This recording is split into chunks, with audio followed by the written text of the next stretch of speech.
tuck. Into inside roll, which we spent a lot of time in class talking about. 2, 3, and 4. Into a whip. 2,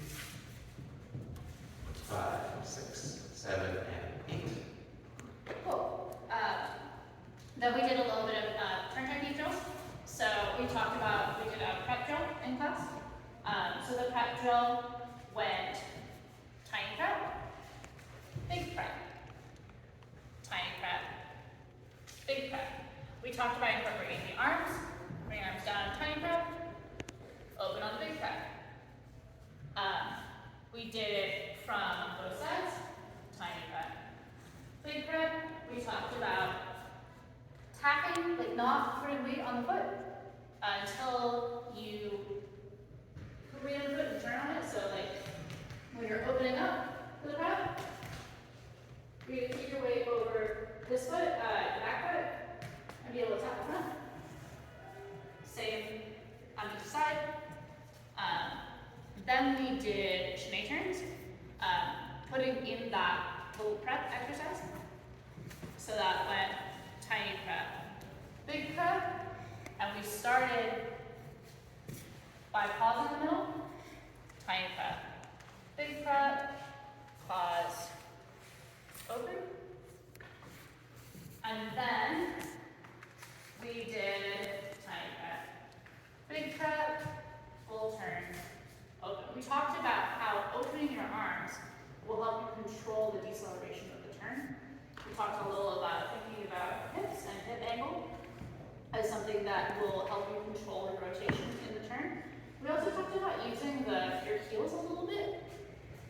And we noticed that when you put your heel down, you will stop turning. Right? And then we talked about that in the inside roll. We talked about, so tiny prep, big prep, close, open. We talked about on-ramp and off-ramp. Yeah, so for leaders, we talked about the on-ramp being I'm slowly raising the hand up. The turn happens and I slowly bring the arm down. So 1, prep, 2, it comes up. 3 and 4, the arm is slowly coming down. 5 and 6. We talked about the preps. So for leaders, I'm stepping back with my left foot. I am rotating a little bit to my right to maybe 1 o'clock to get that little prep. And then I'm rotating back to my left and getting out of the way on count 2 to get my partner into this prep here. And then from there, we're just finishing the turn. So 1, 2, 3, and 4, 5, and 6.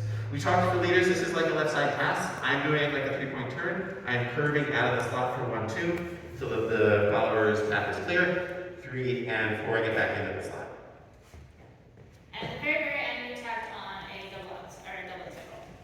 Yeah, so for this, the prep still happens on count 2, but the closing of the turn will happen on 2 and instead of count 3. This will make it have more energy and give your partner enough to do 2 turns. So go 1, 2, and 3, and 4, 5, and 6. And We also talked about followers. You're just going to walk out of this, you're just going to go 5 and 6 as opposed to 5 and 6. Yep? yeah, That's that was it. my pass. That's our class.